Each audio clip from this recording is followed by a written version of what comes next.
was your trip? Was it good?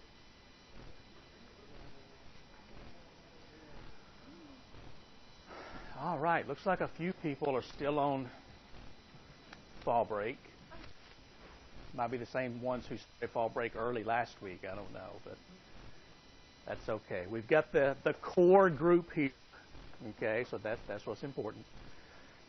Today we're going to continue with chapter 5, time value of money.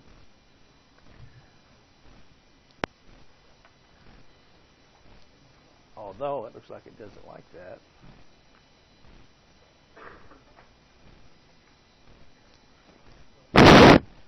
Okay.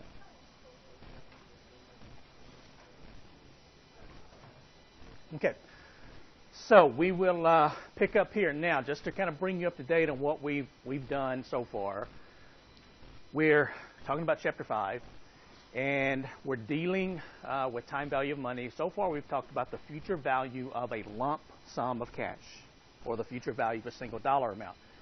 And we went through some examples using the formula, using the table, and using your financial calculator as to what happens if we invest just one single amount of cash. We earn a certain return or a certain interest rate, and we invest that money for a certain number of periods, and we looked at the future value. And so we went through some examples of, what are you giving up if you receive a gift and you, instead of spending it right now, you invest it for 20 or 30 years. We calculated what it's going to cost your children to go to college, which was somewhat of a scary number.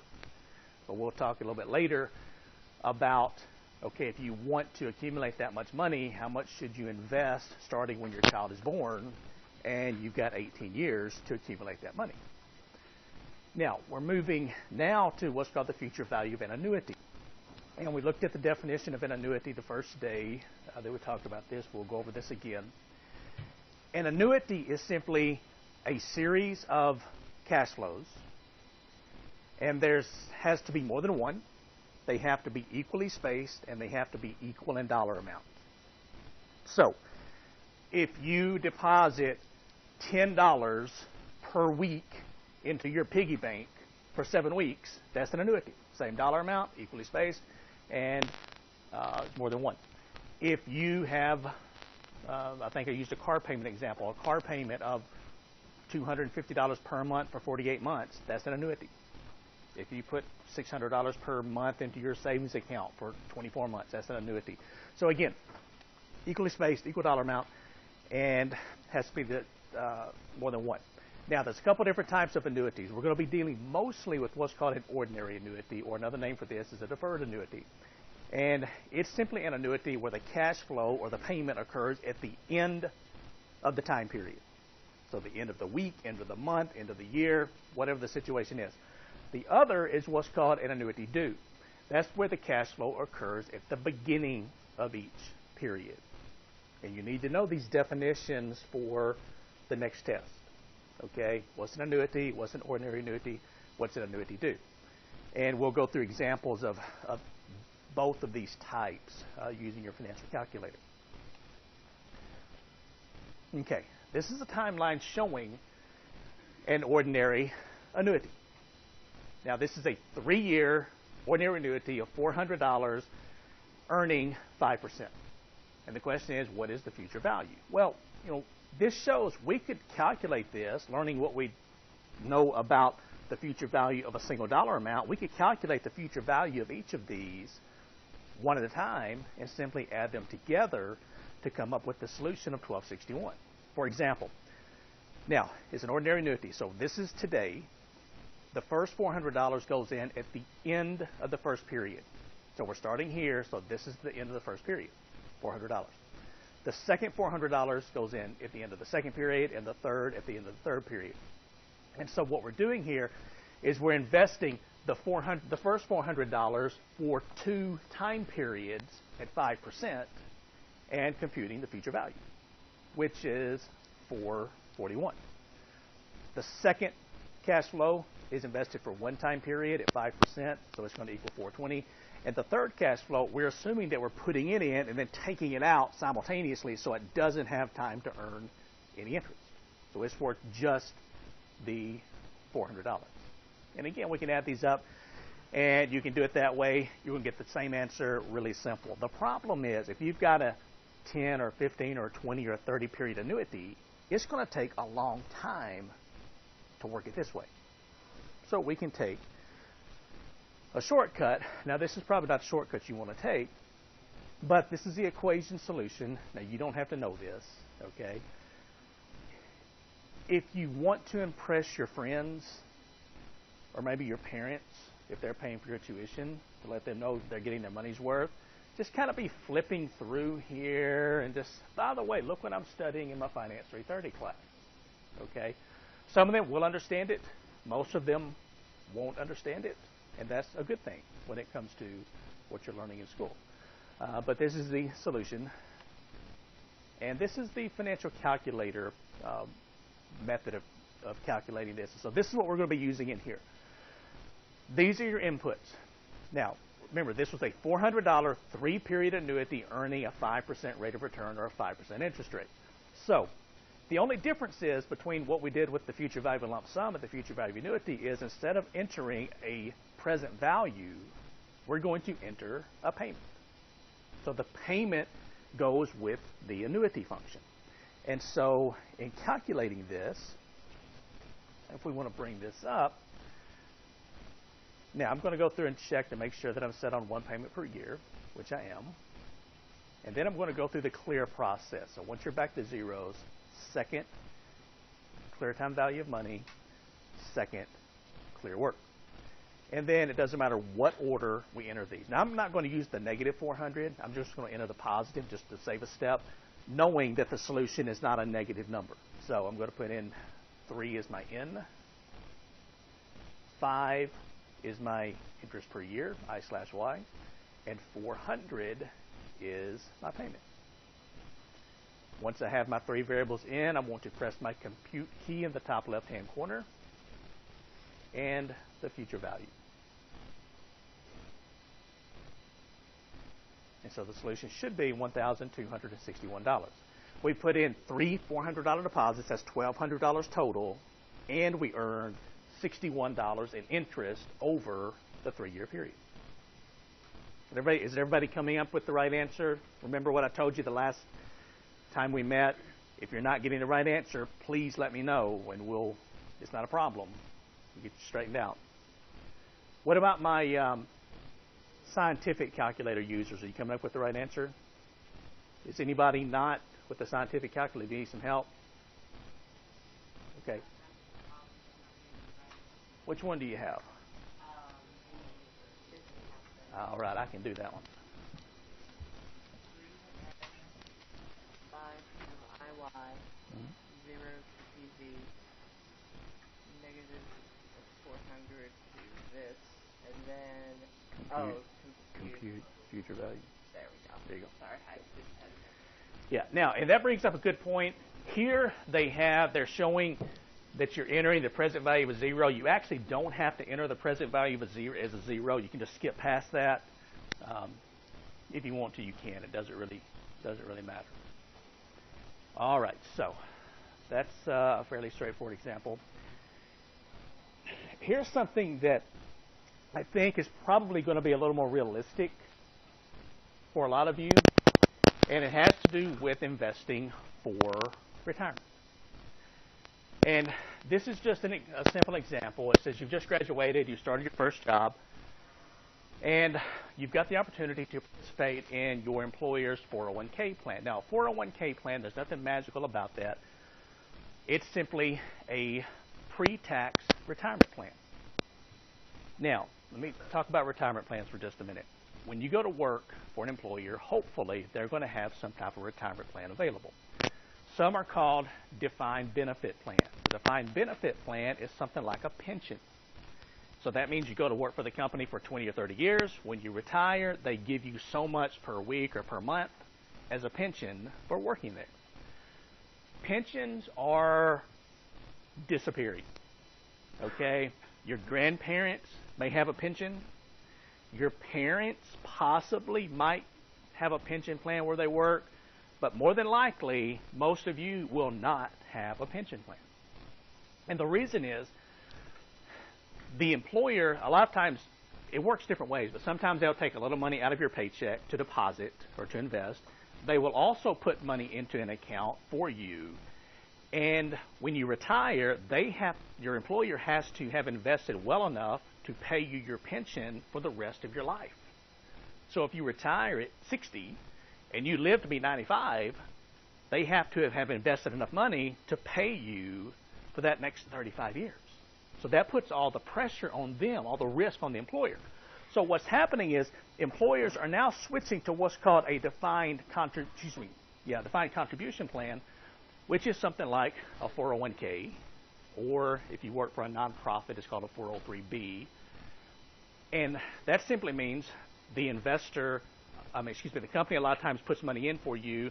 You, the investor, put some money in, so your company will match it a lot of times. But they tell you, here's the money, you invest it. And if you invest well, you have a really good retirement. If you don't invest very well, then maybe retirement's not going to be what you thought it would be. Or you may have to just keep working. That's what happens to a lot of people. They plan to retire at 62. And something happens and they can't, so they're still working at 65 or 68 or 70 or even past 70. So we're going to concentrate on a 401k plan. Now, you're thinking back, you're sitting there, and typically the first day of work or the first week of work, somebody from Human Resources will come by and say, hey, do you want to participate in a 401k plan? Sometimes it's mandatory, sometimes it's not. So you're thinking there, and you're thinking, I remember in Principles of Finance class, it was a Tuesday after fall break, and man, I was still tired from all I did over fall break. But I remember Dr. Lacewell saying something about this is a good thing to do, so yes, I will participate. Now, to calculate, do some what if of how much money you might acquire over your working career, we have to make some assumptions. For example, we need to know how much you're going to make when you start work. How much are you going to save of that amount? What rate of return are you going to earn? And how long are you going to invest? Okay, so we've got several assumptions. Now, I'm going to change things up just a little bit to give you some practice with your financial calculator. So we're going to assume that you are paid monthly. Now, whenever you're working a problem, you see the word monthly, whether it's future value, present value, whatever, if you see the word monthly, you need to change your calculator to 12 payments per year. And so that's why we're doing this, to give you some practice. So to do that, we're going to go to your calculator, press your second key, and then the payments per year is right above the I/Y key. So press your I/Y. It should be set on 1. We're going to change this to 12. So just put in the number 12, and then press the Enter key. Now, not the equals key. A lot of people press the equals key. We want to press the Enter key. It even tells you up here, okay? Now press your clear button, bottom left-hand corner, a couple of times. And now go through the clear process. Second, clear time value of money. Second, clear work.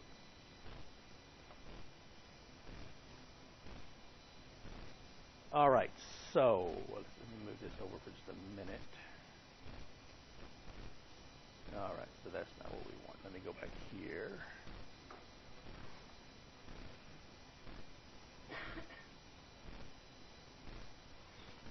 All right, I'm really hoping this is going to write today. Oh, it does. Okay, good. All right, so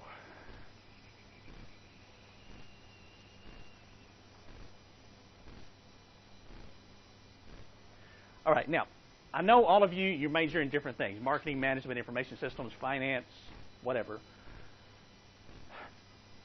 Give me some realistic numbers of what you think. Now, realistic is the key. Realistic numbers of what you think you will start making when you graduate per year. So what are some numbers? How much? 56,000. Okay. What else? 40,000. Okay. What else? 60. Okay, so 60. 40. What else? probably some 36s. I mean, there's a big range, okay? Why don't we say, let's see, well, we've got 46. Why don't we go with $42,000? And the reason I'm going $42,000 is because I can, in my head, divide it by 12, okay, to divide it to make it up to a monthly basis. So if you're making $42,000 per year,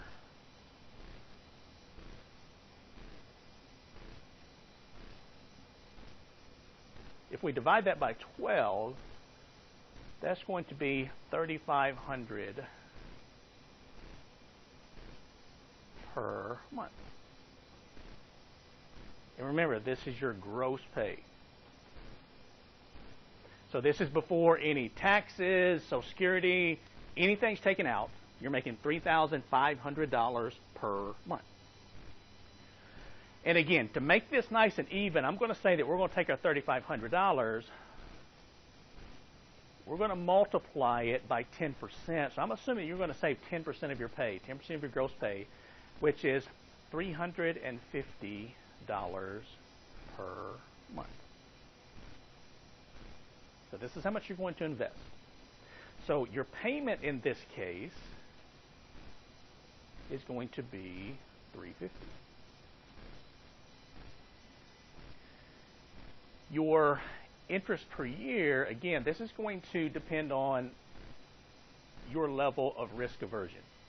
Is how aggressively do you want to invest? Because when you invest in a 401k, depending on the company you work for, you may have 3 or 4 options. You may have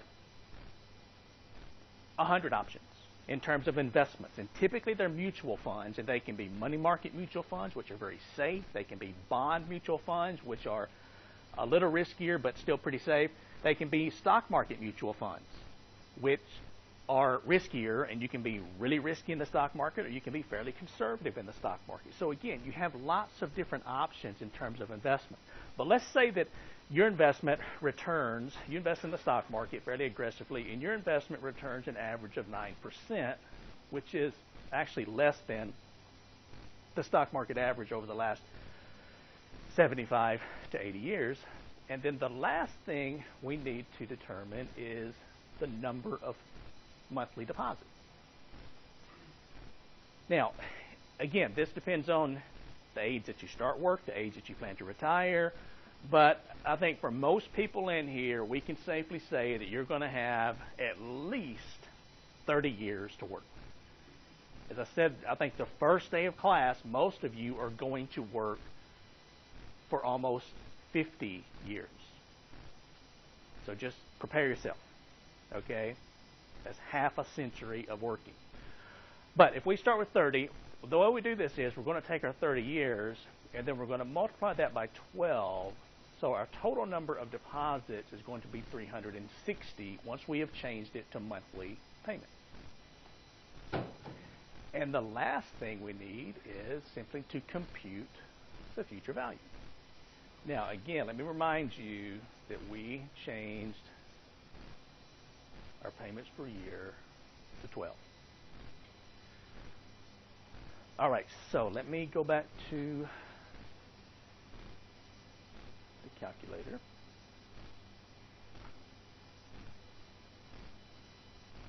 Okay, so 350 is my payment.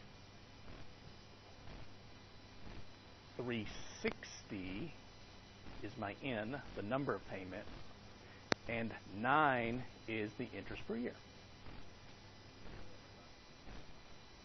350 is the payment. 360 is my N, number of payments. And the whole number 9 is the interest per year, I/Y. Once I've got those 3 in, I want to press my compute key and the future value key. Anybody else come up with this? Okay. So you've invested $350 per month, and if you want to, you can do the math on that. 350 times 360. It'll tell you how much of your own money you've invested. And after 30 years, you've got almost $641,000 saved up. So as you go through this, a couple of things that I want to bring to your attention. Let me see this right here. Okay, here's this little. Payments per year. Okay. Now try and see if it comes through.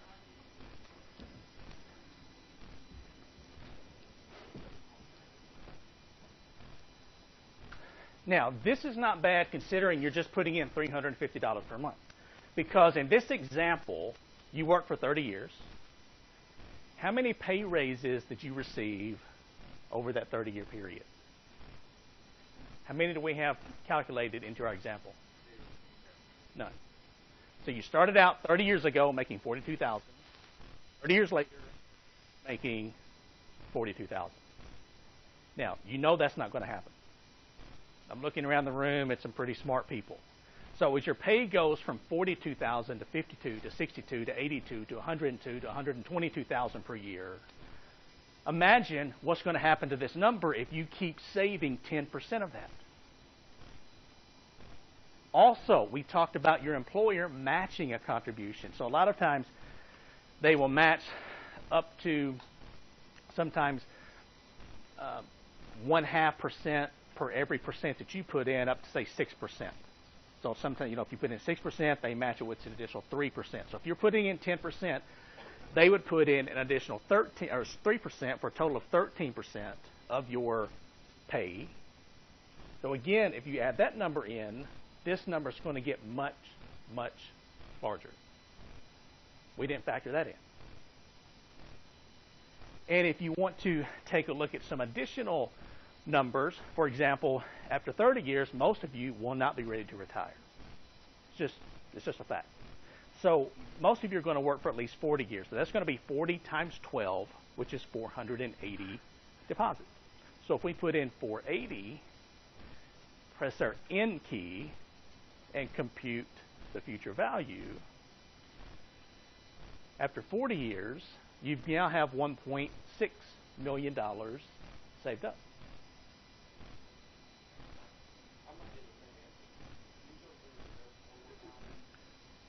Check your payments per year first.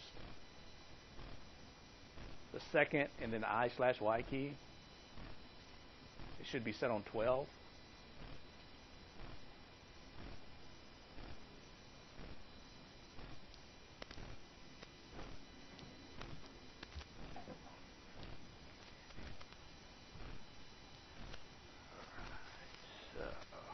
All right. So we want to change this to 12. So I'm just going to put in 12. Enter. Now once I'm here, I'm going to go through and just press my second clear time value of money, second clear work. Right. Now try and see if it works. Right. It should work now.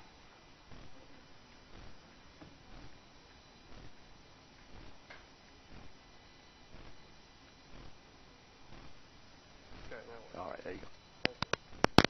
That's the magic. If I stand within 6 feet of you, calculator always works. Okay. Change the end to 480. So it should be 480 and okay. You get it? Okay. Yeah, I got it. Okay, Okay, so you've got $1.6 million, and just for the fun of it, if you do work for 50 years, we could put in, that's 50 times 12, that's 600 deposits. So 600 in, compute future value. You now have $4 million saved up just by investing $350 per month before tax. Now let me explain how this works. If you decided that $350, you hear this, but you're like, that's a good idea, and those numbers look impressive, but when I graduate, I've got things to buy. I need a car. I need a better apartment. I'm going to be moving. I need some work clothes. I need some furniture. I've got student loans. I just can't afford to save for retirement right now, but I will save later. Well, the $350 that you would be saving, the 10%, first of all, if you get used to living without that money just goes into your 401k account or IRA or whatever it might be, Once you get used to it, you don't miss it. And then as your pay keeps increasing, you just keep putting 10% away, you don't miss it. You learn to live without it. It's not a big deal. But if you decide to take this home instead, the $350, they're going to take out federal tax, state tax, sometimes local tax, depending on where you work. And that $350 is going to turn into probably about $280, something like that, pretty quickly. Now, so you would take home $280 in your paycheck. But let's think about this. Per week, if we take $280 divided by 4, $280 per month divided by 4, that's, by my calculation, $70 per week is what you're investing, what you're giving up, $70 take-home pay per week. And when you're in college, I understand every single dollar counts. Even when you're out of college, every single dollar should count. But if you realistically think about $70 per week, if you go to a really cheap dinner, let's say you and a date, a really cheap dinner, a movie for 2 people, a large popcorn, a couple of drinks, you've spent probably more than $70. So what you're giving up is essentially a cheap dinner and a movie per week to invest for your retirement. Now, I understand movies are great. Okay? Going out to dinner. But if you give that up, look at the result. $4 million. Financial independence. You don't have to worry about anybody else taking care of you. You don't have to worry about if Social Security is going to be around or not, which it may not be when you retire. I mean, you've got $4 million saved up, and that's on the low end of the scale. Remember, we didn't include any pay raises or any company matches. So this number could easily reach, with the additions, $6, $7, $8, $9, $10 million saved up just by giving up 10% of your pay or a movie per week. These aren't made up numbers, okay? These are realistic numbers. What typically happens is people hear this and they get all excited and they say, whoa, this is great. I'm going to be a millionaire. And they start investing. They start saving. And what happens is the first year, you're making, what, $42,000? So you're putting in $4,200 per year. So let's say the first year, what happens is you put in $4,200. This is 10% of your pay. And I'm just going to round this off nice and even. Let's say you made a 10% return. So that's $420. And actually, you didn't have the $4,200 in the entire year. So instead of $420, it's probably going to be something more like, let's say, $300. So after the first year, at the end of the year, you get your statement. You open it up. You're well on your way to becoming a millionaire. And you have a balance of $4,500. And you're pretty pissed off. You're like, wait a minute. He said that I would have $4 million or more, but I've been giving up $350 per month that I could have used to pay on something else or to spend or to go on vacation or whatever, and I've got $4,500. That's a long way from $4 million. But you decide, I'll give it another year to see what happens. So the next year, you put in additional, now this is your money you're putting in, $4,200. Plus, let's see, you've got $8,700. The $4,200 is not in there, so $870. Let's say you put in an extra you make $800 in return. So now you've got $87, you've got $9,500 at the end of year 2. And this was year 1. You're looking at this, and you're thinking after 2 years of sacrificing, because it is a sacrifice, you've got less than $10,000. This is where a lot of people do the exact wrong thing. They stop. They look at this, they're like, I don't know what he was doing in class that day. Dr. Lacewell was lying to us. He was tricking us. I don't know where those numbers came from, that screwed up financial calculator he was using. But I'm not anywhere near $1 million. So I'm going to stop, and worse, I'm going to cash in my $9,500 and buy something with it. Now, when you cash in your 401k early, before age 59 and a half, you're going to be hit with a 20%, 10% penalty plus a 10% tax withholding plus a 20% penalty, so a 30% withholding right off the bat. So they're going to take out 30% of this, almost $3,000. So you're going to walk away with around $6,000. And you're going to buy something with it. And years later, when you get ready for retirement, you're going to have completely forgotten what you even bought with the money. Now, I could be talking from personal experience. I won't say I am, but remember, I haven't always been a finance professor. And sometimes when you're young and stupid, like I was when I was 23, 24 years old, and you don't really understand this really well, and you want to buy a car, sometimes you cash in your 401k. I'm not admitting to it. I'm just saying sometimes it happens, okay? And then you think back and you're like, what car did I even buy with that, okay? I don't remember. So when you start a 401k, do you choose the amount of time that you want to? No, you just... Once you retire, like, you get the money. You can, once you retire... You don't get paid penalty, right? No, as long as you're 59 and a half. If you're age Okay. 59 and a half or older, then you can either take it out as a lump sum. So you could take out the entire $4 million at once. You could set it up as an annuity where you purchase an annuity and they pay you so much per month. You could have it all deposited and just take out the interest. Because again, keep in mind, that's the great thing about this, because if you keep doing this the first year, 2, 3, 4, 5, 6, 7, 8, 9, 10, you're not making much money. It's year 25, year 30, year 35, year 40. That's when you're making a lot of money. And the reason is you've got a lot of money invested. And so if that big amount of money earns the average of 9%, that's a lot. For example, if we go back and take a look at the previous screen, if I have it, I don't know if I do. Oh, I don't, okay. But if we had $4 million,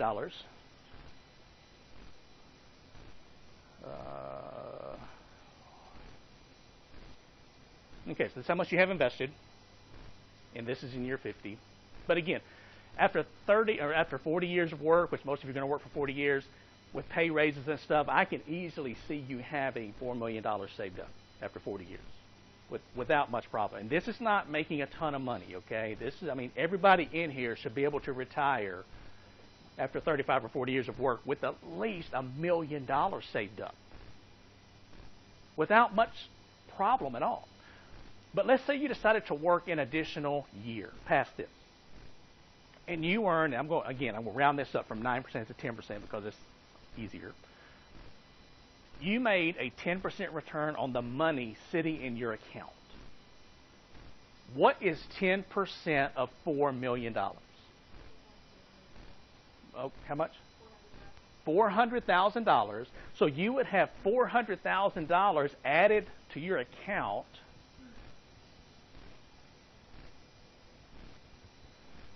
in year, what is that, year 41? And how much are you assumed to be making in this example in year 41? $42,000. Remember, you haven't received a pay raise. So working 40 or 50 hours per week, you're making $42,000 per year, but your investments working for you are making $400,000 per year. That's a much better deal. Okay? And again, it's not trickery, it's not magic, it's just compounding. your money earning interest. Interest earning interest, or return earning a return. So when people give up on this early, especially if they cash it out, that's the worst thing they can do, because what they're doing is you're having to start over again. Getting older is not fun, but as you watch your 401k grow, as you get into your 40s, 50s, 60s, that's one of the benefits of getting older, is you've got a lot more money. Okay? Now, they're probably going to pay health bills or whatever, I don't know, but still, you have a lot more money. These are realistic numbers. And a good example of this, had a guy email me last week. I don't even know who he was. But he got my name somehow, got my email address, and he worked for a local West Kentucky, and for some reason he lost his job, and he had some money saved up. He had $25,000 saved up in a 401k, and his question was, he had about $20,000 in student loans. He wanted to know, should I cash my 401k in, pay off my student loans? What do you think my answer was to him? No. Because first of all, if you've got $25,000 and you cash it in, you're losing 30% or $7,500 right off the bat, so you're going to have $17,500 to pay on $20,000 of student loans. So you're throwing away $7,500 right away. And then you've got to start over. And so I gave him some examples really quickly of, if you leave the $25,000 invested for another 25 years, this is how much you'll have. Another 30 years, this is how much you'll have. And that probably wasn't the answer that he wanted. He wanted me to say, sure, cash it in and pay off your student loans. But I just gave him some examples of, this is how much you would have if you leave it alone. But it's up to you. Kind of you can lead a horse to water thing, but you can't make them drink. I mean, you can lead people to financial decisions, but you can't make them make the right financial decision. And again, it's not always about being correct, because as I said, myself, and if you ask any of the finance professors here, they're going to tell you, man, I made some stupid mistakes at one time or another. But the key is to learn from those and let your money work for you. Does this make sense, sort of how this is working? And it works the same way with an IRA, an individual retirement account. With IRAs, you have what's called a Roth IRA, which is after tax. So you put money in after tax has been taken out, so it grows tax-free. So that's a really good thing, especially for young people who have a lot of years left to invest. Or you have a traditional IRA, which means that you get to take a tax deduction with money you put into an IRA. But this is very realistic. And so hopefully you will utilize this as soon as you can. If you're working a part-time job, sometimes your employers have retirement plans you can participate in. And the thing is, if you change employers, which you probably will several times, you have options. Typically, you have three options. One is you can leave the money with your employer, leave it invested. Sometimes they'll let you do that. The second option is you can move the money from this employer to your new employer's 401k and invest it. And that's a good option too. Or you can roll the 401k over into an IRA. The secret is to never, ever touch the money yourself. Fill out the paperwork. It's really simple. It takes 5 minutes to do. Send the paperwork to your employer. They will then fill out some stuff. Send it to your new employer. The money is transferred. You don't touch it. That's the key to keeping away from the IRS penalties. Okay, but if you decide to take it out, hold on to it for a few weeks, put it in your savings account, and then decide what to do with it, that penalty kicks in. You've lost 30% right away. Okay. All right. So, everybody's following me here. Good stuff. Everybody's going to be in here is going to retire at least with $1 million. Yes? All right. I'll check. I'll be calling you. Okay? 30 years. I'll be asking for donations to Murray State. All right. And this is the equation for the future value of annuity. Now, this is the future value of annuity due. Let me go back here really quick. This is what we've done so far. We calculate the future value of an ordinary annuity. This is the future value of an annuity due, which means the cash flow occurs at the beginning of each period. So you'll notice this is the same example that we had previously, the $400 3-period annuity. The only difference is instead of the $400 occurring at the end of each time period, the $400 occurs at the beginning of each time period. So each $400 deposit is put in one period sooner, which means it earns an additional period of interest. And you'll notice the future value, if you go back a few slides, you'll notice the future value of the annuity due is larger than the $1,261 that we had with the future value of an ordinary annuity. And that's simply because your money earns interest longer. Now, if we want to calculate this with our financial calculator, we can do that. Let me work down to here. What we're going to do is we're going to change our calculator to beginning of period payments. Okay? So to do that,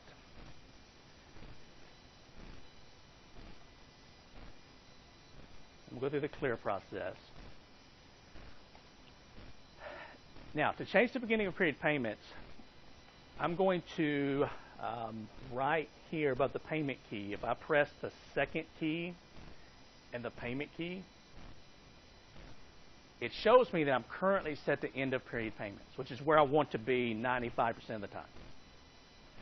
Now, it says the word set at the top of the screen. Your set key is going to be your toggle switch to go back and forth. The set key is right above the enter key. So if I press my second key and then the enter key, it's going to toggle to beginning of period payments. Now if I press my clear button in the bottom left-hand corner, I'm almost ready to work this problem. I have to change, thank you, I have to change my payments per year. Remember, we changed to 12 payments per year, but this one is a single payment per year problem. And I'm taking you back and forth. It's not an accident. I want you to get used to, as you look at the problems, being able to seamlessly change back and forth between monthly or annual payments. And in here, your calculator is going to be always set to either 1 payment per year or 12 payments per year. Nothing else. 1 or 12. So I'm going to press my second I/Y, press the 1 key, and then the enter key to lock it in. Clear button. Now, notice when I change the beginning of period payments, the letters BGN show up at the top of the screen. That's to remind me that I've changed to an annuity due, and not to forget to change back if I go back to end of period payments. Now I'm just going to enter the information. So 3N 5 I/Y 400 payment and compute future value.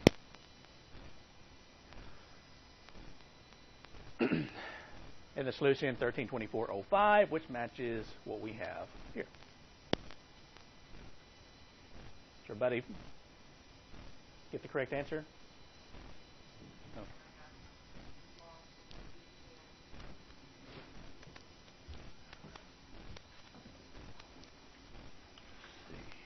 Okay, so that's right. Okay, so that's right too. You probably just, let's see, second. Now try. You should get the right answer. Well, no, you've already done that because see, you're showing BGN at the top of the screen, so you already changed it, so you're good there. So just put the inputs in that are on the screen.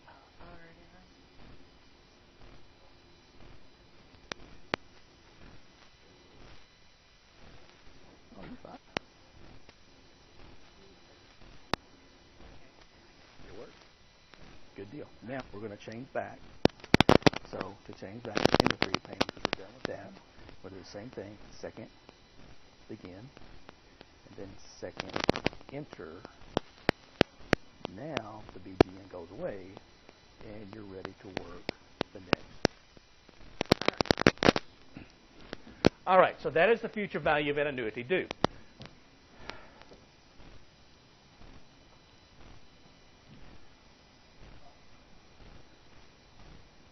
Now, the next concept is the future value of what's called a mixed stream of cash flows or an uneven stream of cash flows. So what this is, this means that we have more than one cash flow, but they don't fit the category of an annuity because they're not the same dollar amount. So this shows an example. We have a $400 cash flow, a $300 cash flow, and a $250 cash flow. And we want to know what is the future value at the end of year 3. So again, we've got our timeline, and as you're reading through chapter 5, which I would strongly suggest reading chapter 5, you're going to see a lot of timelines. They're not necessary for all problems, but sometimes when you're working a problem, when you're working some of the end of chapter problems, it's really good practice to draw these because sometimes you have a lot of cash flows occurring, and it just helps you keep up with what's occurring when. So with this one, I know that 400 is being deposited at the end of year 1, 300 at the end of year 2, 250 at the end of year 3. Now again, we could calculate the future value of these one at a time. So we take this forward 2 periods, the 300 forward 1 period, and the 250 would just be the 250. And this is at a 5% rate of return. With your financial calculator, now let me go back here. With your financial calculator,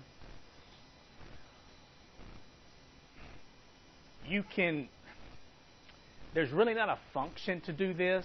I'll show you a shortcut a little bit later, but typically with this, now you need to write this down and make a note of this because there's going to be a difference when we get to present value. But the future value of a mixed stream, you typically calculate this by hand, one at a time, and then just add them up. There's no quick fix to future value of a mixed stream. When we get to present value of a mixed stream, there is a shortcut using the financial calculator. Okay, and I'll go through that with you. And so what we're doing here, we're just calculating the future value of each of these for the appropriate number of time periods, adding them up, and it's $1,006. And then this would be your equation. We'll come back to that in a minute when we get to present value. So now let's talk about present value for just a minute. To this point, we've been taking money forward in time. And for a lot of students, I think that's the best place to start because most of you understand that if you put money into an account, you earn interest on that money, the future value is going to be larger than the present value. But in business, a lot of times, present value is a really, really useful concept. For example, if we want to value a business, some of you are going to want to own your own business someday. Some of you might already own your own business. But when you own your own business, there's essentially 2 ways you can do it. One is you can just start it from scratch. The second way is you can simply buy somebody's business that's already been started. And one way that we determine the value of a business is to take either the future sales or the future cash flows created by the business and find the present value of those future cash flows, and that's what the business is worth. Or if you're going to invest in a piece of machinery for your business, or you want to do some capital budgeting analysis, you look at the cash flows created by the piece of machinery, you bring them back to today's dollars, present value, and that's what the machinery should be worth. So present value is a really, really useful concept. So that's what we're doing here. In this case, we're going to be using the process of discounting. Now remember, future value uses compounding. Present value uses discounting. And we're taking $935 to be received in 3 years, and we're trying to figure out what is this worth if we have a 10% discount rate. What is it worth today? So we're showing that $935 in today's dollars is worth $702.48 at a 10% discount rate. So what we can do, we can take money forward in time. We can take money back in time. Doesn't matter to us. If you have a 10% required return, $702.48 today is the same to you as $935 3 years from today. They're the same dollar amount. Now, the first present value calculation is we're going to start with the present value of a lump sum, single dollar amount, just like we did with future value. This is the formula. present value is equal to, well, let's start. This is easier. Present value is equal to future value divided by 1 plus r raised to the nth power. So this is your present value formula. You can just plug the numbers in, do the math. Pretty straightforward. We can also use, there's a time value of money table. We'll skip past that. We can also use our financial calculator, which is what we'll be using mostly in here. And these are the inputs for this information. A future value of 935, an N of 3, and 10% rate of return. And we want to know what is the present value. So using our financial calculator. Now again, remember, I'm changed to beginning of period payment, so I need to change to end of period payments. I need to get back to where I was. So to do that, second, and payment, second, enter. Now I'm set to end of period payments, and if I press my clear button in the left-hand corner, you'll notice the letters BGN are gone from the top of the screen. Now, just to be safe, I'm going to check my payments for a year, which should be set on 1. That's correct. And I'm going to go through my clear process. Second, clear time value of money. Second, clear work. And once I've done that, I'm going to put in my information. 3 is my N. 10 is my interest per year. And 935 is my future value. Now I want to press my compute key, top left-hand corner, and present value. And this tells me my present value is $702.48.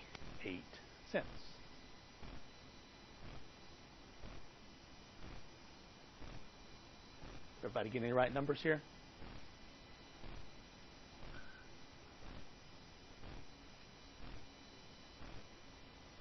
Yes.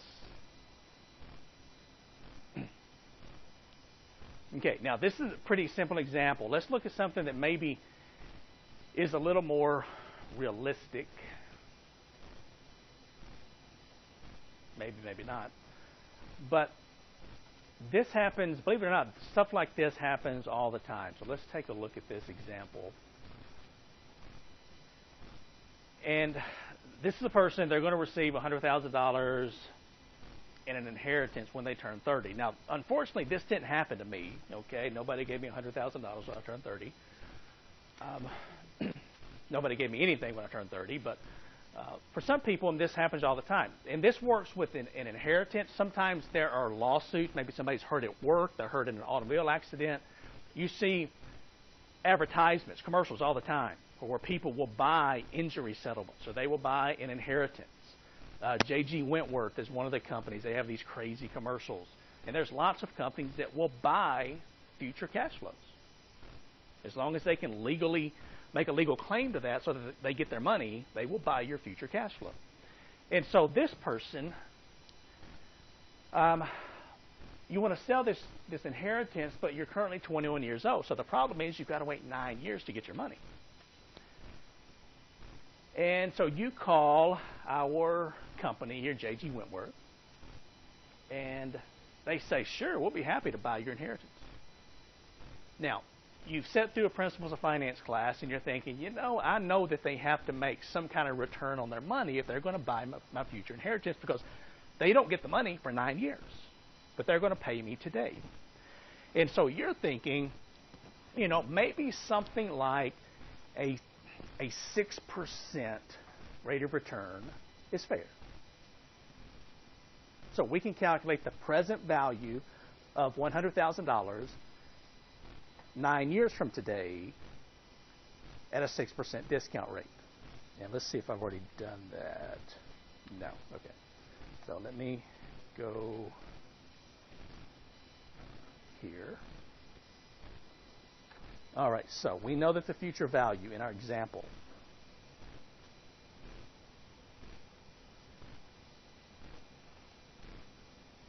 is $100,000. We also know if you're 21, you're not going to get paid till you're 30, and it's going to be 9. And the interest per year, the discount rate in our example is And we want to know what is the present value. So in doing that,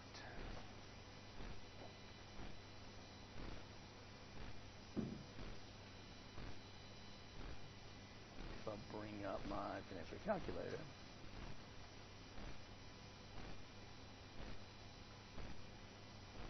$100,000 is the future value. 9 is in, and 6 I/Y, compute present value.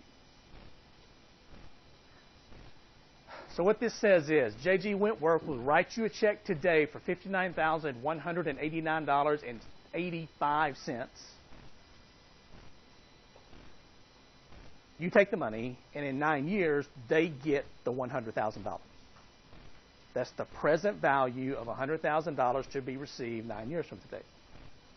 And you're thinking, well, that's not $100,000, but I really need the money now, so I'll take the $59,000. Okay. On the other hand, if you go back and take a look at the example here, J.G. Wentworth may have other thoughts on an appropriate discount rate. They're going to think 6% is probably not fair to them.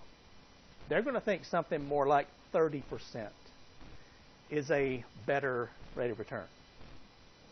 So we can do the same calculation. The only difference is we're going to change our I/Y to 30 as our discount rate, and we can compute the present value.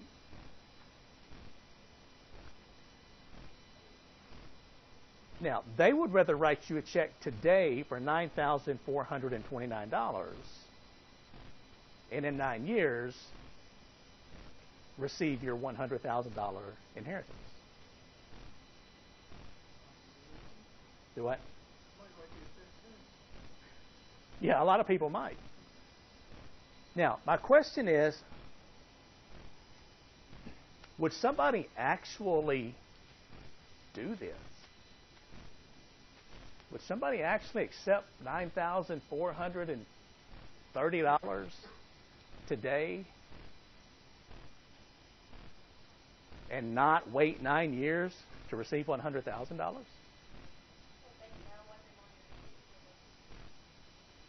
I mean, they would tell you up front that this is what you're going to receive. Would anybody actually do this? Okay. That's a really good answer. The question, the best answer is, what situation are you in right now? Is the bank a few days from foreclosing on your house? If that's the case, it doesn't matter that you're getting $100,000 in 9 years. You need to catch up those house payments right now. Or are you about to lose your car to repossession? Or do you have medical bills that need to be paid? Or, is something really, really serious happening? How desperate are you? And in some cases, people will accept this, and companies like J.G. Wentworth and other companies know this, which is why they will offer you such a small amount, because they know if you're desperate enough, you'll take it.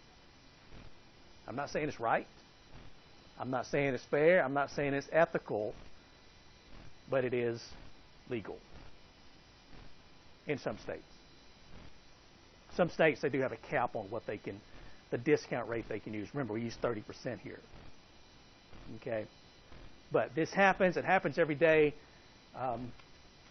It just depends on the financial situation that you find yourself in. But present value, really, really useful concept. This is, and we'll skip past this, but this is the present value of an annuity. Well, actually, no, we'll talk about this in a second. Ordinary annuity. Present value of an ordinary annuity, it works the same way as the future value of an annuity. We have multiple cash flows, but we're taking them now back in time. So here's an example where we've got $400 per year for 3 years occurring, and we're bringing this now back the appropriate number of time periods. And we find the present value in this case at a 5% discount rate is $1,089.30. This is the formula, and these are your calculator inputs. So if we wanted to solve this using our financial calculator, we want to go through the clear process. And then 3 is my N. 5, I/Y. 400 is my payment. And I want to compute the present value. So I'm receiving 3 $400 payments, $1,200 total, but the present value of that $1,200 is $1,089.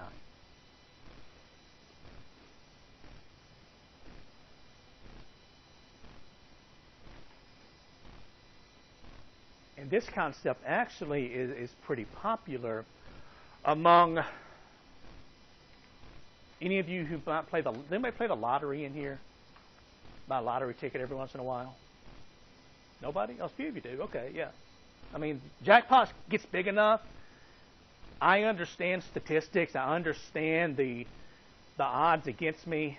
But you know, if it's $300 million, yeah, I mean, I'll spend $5, you know, just to maybe defy the odds. It doesn't work. It never does, and probably never will. But somebody's got to win. Now, when you play the lottery, typically you have to make a decision as to whether you want a cash option or an annuity payment. So, for example, let's say that you, and I don't know if I've got an example here or not. Let me see here. Okay, I don't. So let's say that you win the lottery. Congratulations, by the way. And I'll use nice even numbers here. Let's say that you win $20 million. That's pretty good. You're really happy about it. $20 million. And your winnings, you have two choices. You can either be paid $1 million per year for 20 years, or you can take the cash option.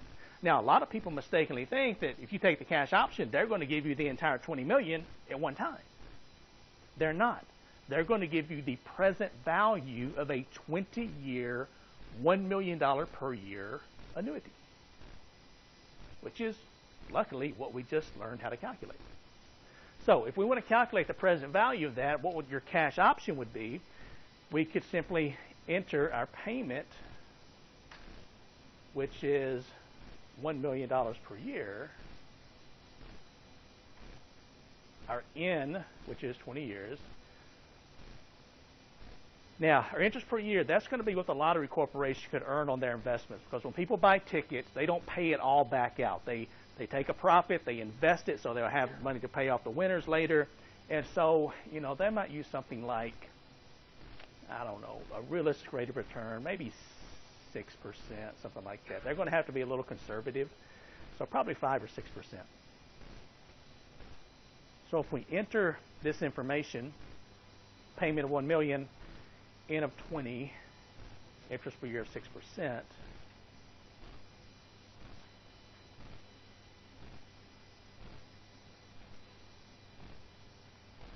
so this is my payment, 20, N, 6, I/Y, compute, present value. The cash option is not $20 million. It's still not bad. It's $11,469,000. I'm not going to turn it down, but that's not $20 million.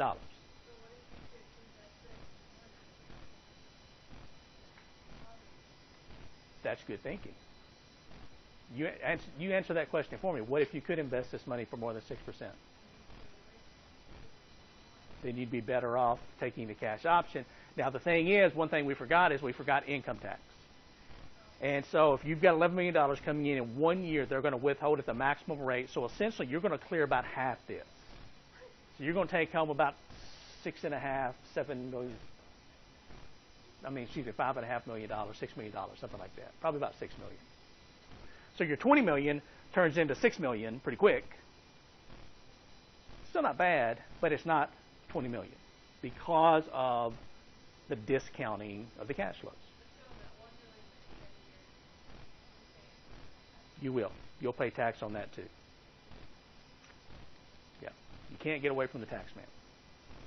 All right. So, fairly useful stuff. Let's see. Okay, we've got a couple more minutes here. This is present value of annuity due. This is what I'm going to skip past, but you would just simply change your calculator to the beginning of period payments, put in the payment, the N, I/Y, and compute the present value of an annuity due, just like we did with future value. All right, one other thing. Let's cover this, and then we'll be done. Perpetuities. All right, so this is the word of the day, okay? You need to try to use the word perpetuity in a sentence sometime during the day. You can impress your friends with it. A perpetuity is simply an annuity that lasts forever. Or it's a perpetual annuity.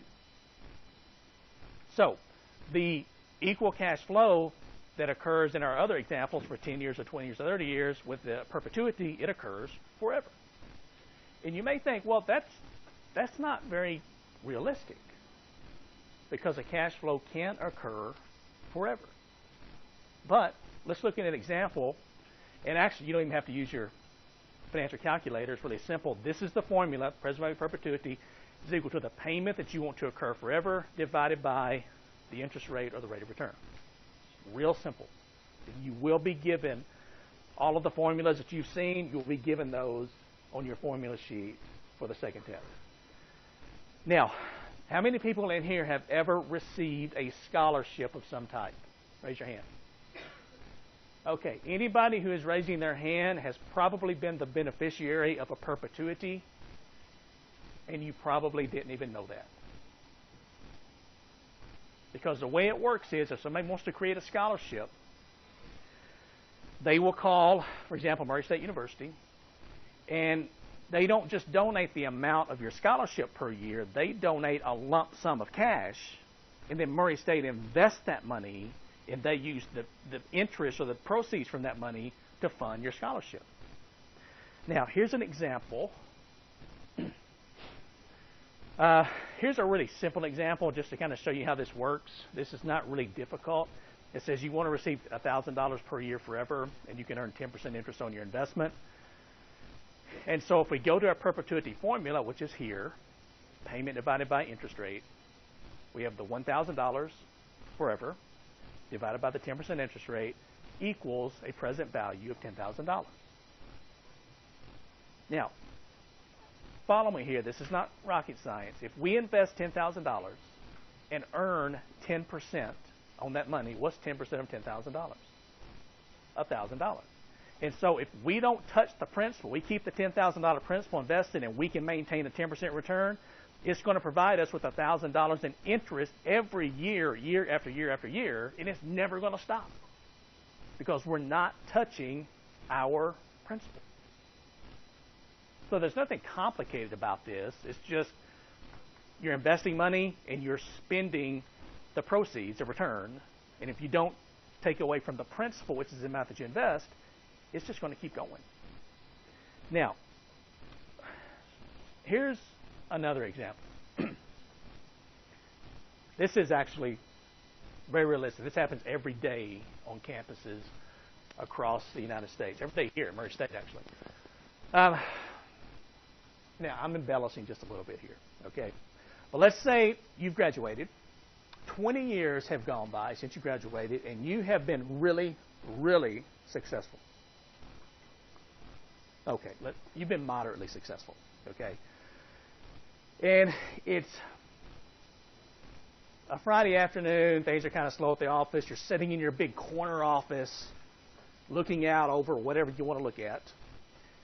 And you're thinking back to fondly to those great Tuesdays and Thursdays at 12:30 in your Principles of Finance class. Man, those were good times. I didn't appreciate how fun they were at the time, but man, those were good times. And I remember that Lacewell guy, he taught me so much about finance that I think I should honor him with a scholarship in his name. I appreciate it, by the way. Thank you in advance. So you pick up the phone, you call Murray State's Office of Development, and you say, I want to create a scholarship that pays $5,000 per year to a worthy student, and I want to name it after my favorite finance professor. So you can create the Dr. Steve Lacewell Memorial Scholarship. Okay? So we good on that? I don't see any takers so far. Yeah, you will? Okay, good. Now,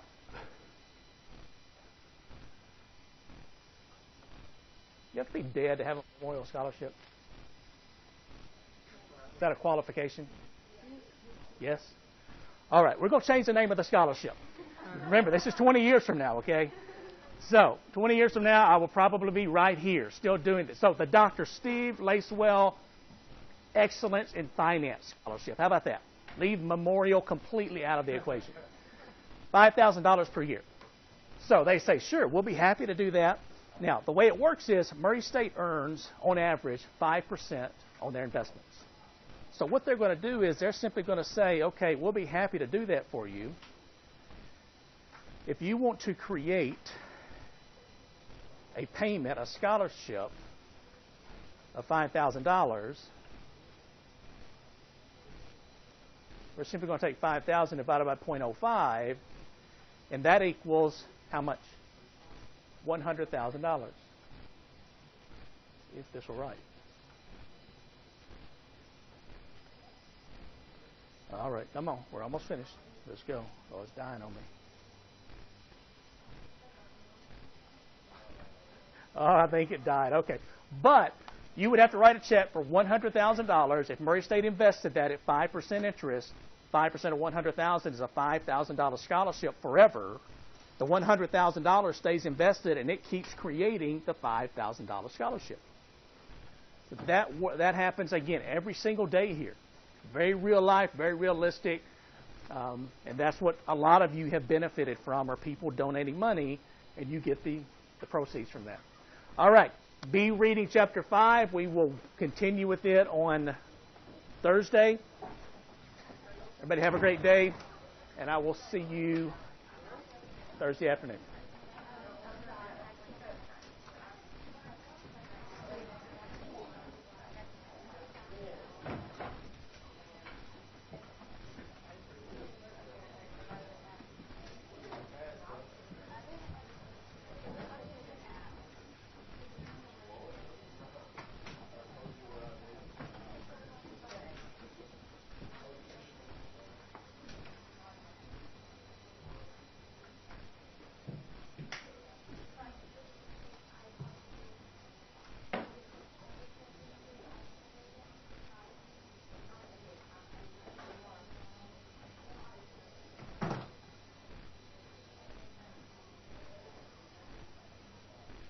See you later.